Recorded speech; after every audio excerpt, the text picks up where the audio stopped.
New Ira world यानी कि नए युग की नई दुनिया में फिर से आपका स्वागत है।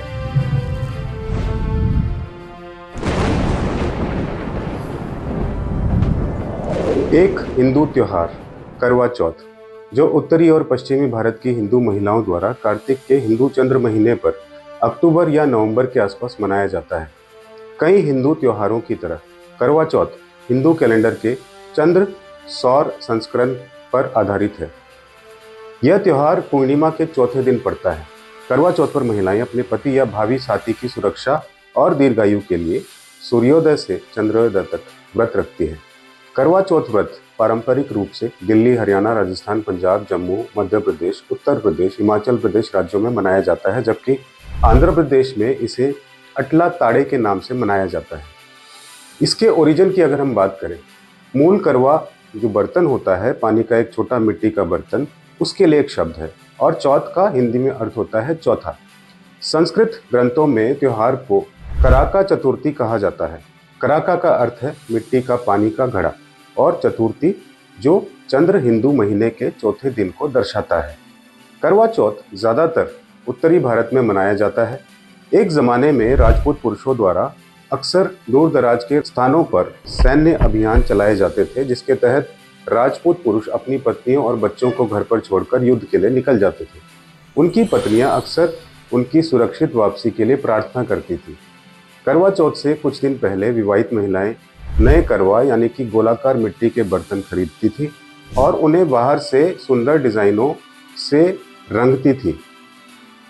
अंदर वे चूड़ियां और रिबन रखती थी, घर में बनी मिठाइयाँ और श्रृंगार का सामान और कुछ कपड़े। फिर महिलाएं करवा चौथ के दिन एक दूसरे से मिलने जाती थी और इन कर्मों का आदान प्रदान करती थी। रिवाजों की अगर हम बात करें, करवा चौथ की तैयारी कुछ दिन पहले से ही शुरू कर दी जाती है।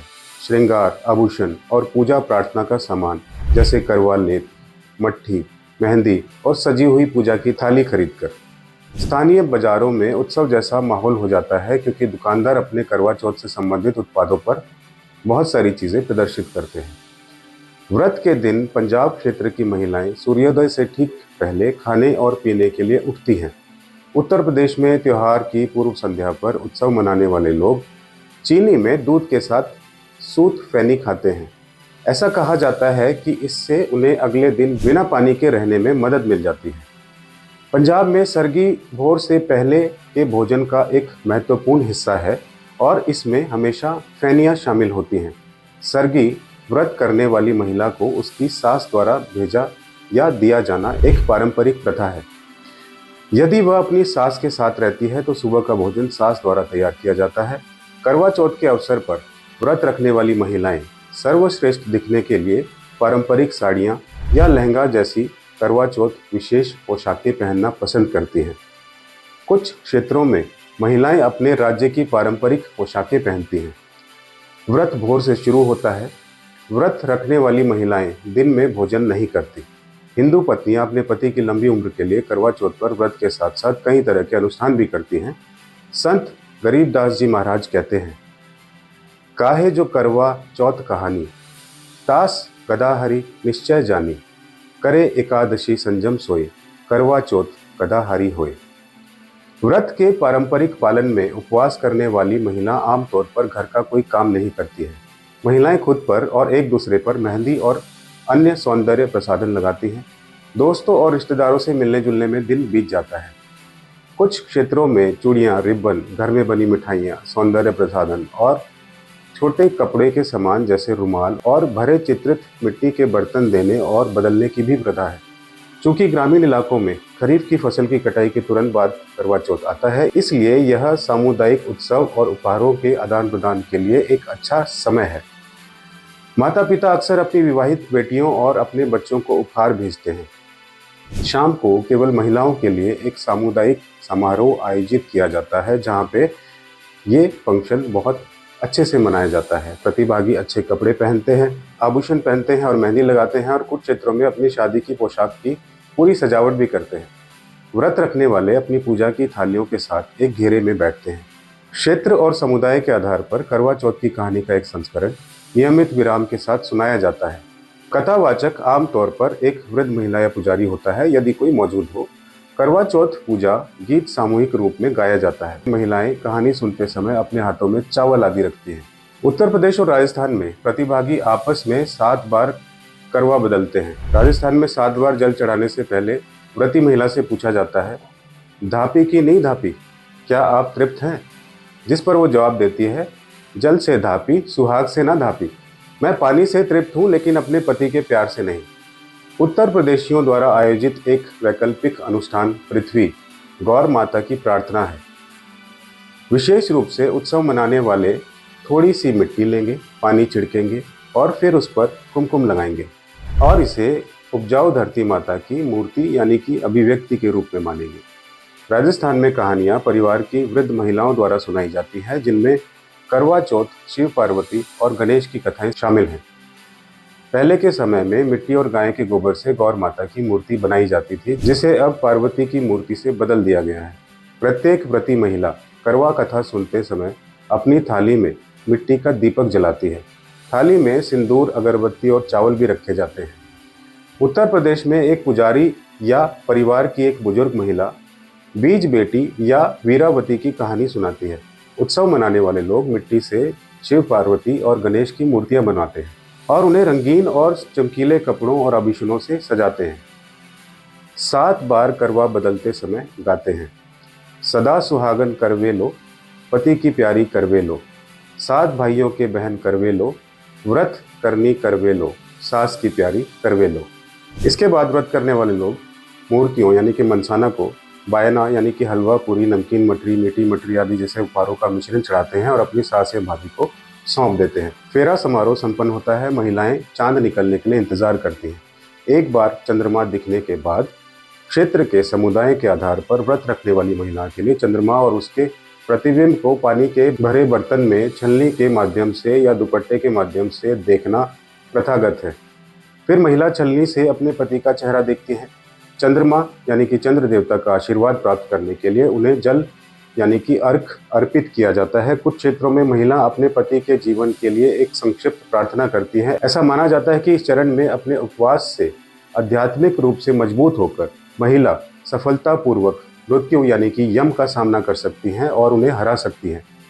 राजस्थान में महिलाएं कहती हैं, सोने के हार और मोती के कंगन की तरह, चंद्रमा की तरह मेरा सुहाग हमेशा चमकता रहे।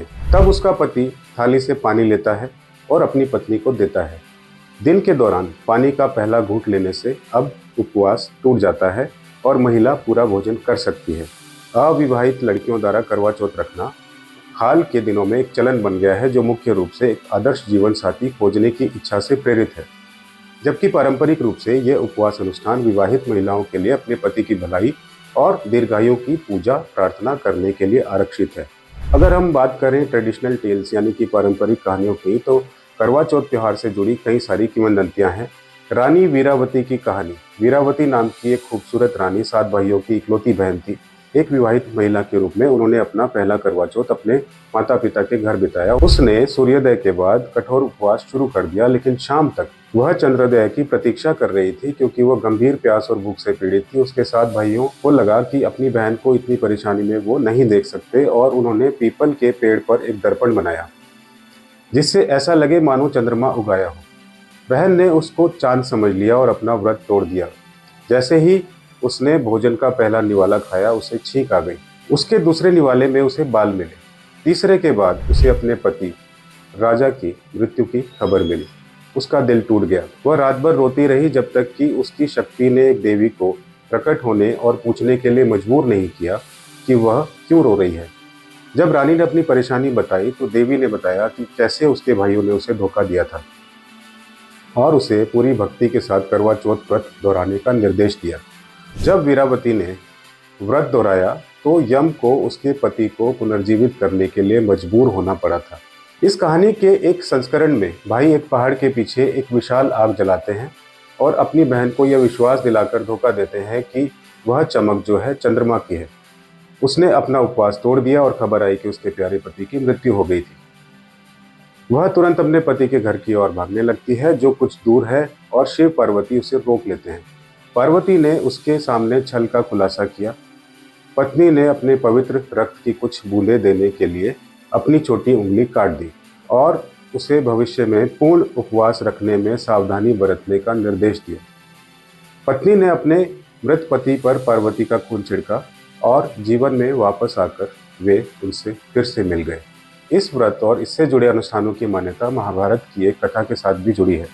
कहा जाता है कि द्रौपदी ने भी यह व्रत रखा था। एक बार अर्जुन तपस्या के लिए नीलगिरी चले गए थे और उनकी अनुपस्थिति में बाकी पांडवों को कई समस्याओं का सामना करना पड़ा। हताशा से बाहर आकर द्रौपदी ने कृष्ण को याद किया और मदद मांगी। कृष्ण ने उन्हें याद दिलाया कि पहले एक अवसर पर जब पार्वती ने ऐसी ही परिस्थितियों में शिव से मार्गदर्शन मांगा था तो उन्हें करवा चौथ का व्रत रखने की सलाह दी गई थी। इस कथा के कुछ कथनों में शिव पार्वती को करवा चौथ व्रत रखने का वर्णन करने के लिए वीरावती की कहानी सुनाते हैं। द्रौपदी ने निर्देशों का पालन किया और पूरे अनुष्ठान के साथ व्रत रखा।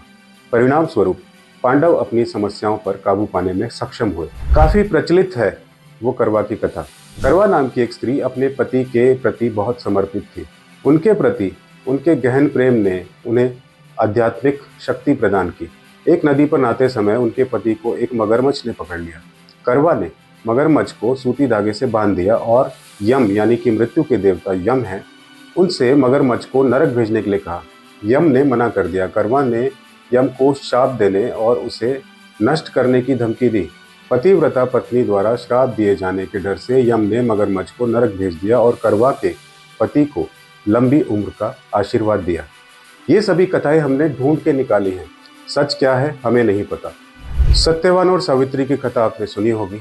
जब यम सत्यवान की आत्मा लेने आए तो सावित्री ने उन्हें जीवन दान देने की प्रार्थना की। जब उन्होंने इनकार कर दिया तो उसने खाना पीना बंद कर दिया और यम के पीछे चली गई, जो उसके मृत पति को ले जा रहे थे। यम ने कहा कि वह अपने पति के जीवन के अलावा कोई भी अन्य वरदान मांग सकती है। सावित्री ने याचना की उसे संतान प्राप्ति का आशीर्वाद मिले। यम सहमत हो गए। यम के पास सावित्री के पति को पुनर्जीवित करने के अलावा कोई विकल्प ही नहीं बचा। प्रचलित कथाओं और मान्यताओं पर रिसर्च करके हमने ये सारी बातें आपके समक्ष पेश की। ईश्वर ये प्यार और बंधन की ताकत को बनाए रखे। हैप्पी करवा चौथ। प्रणाम।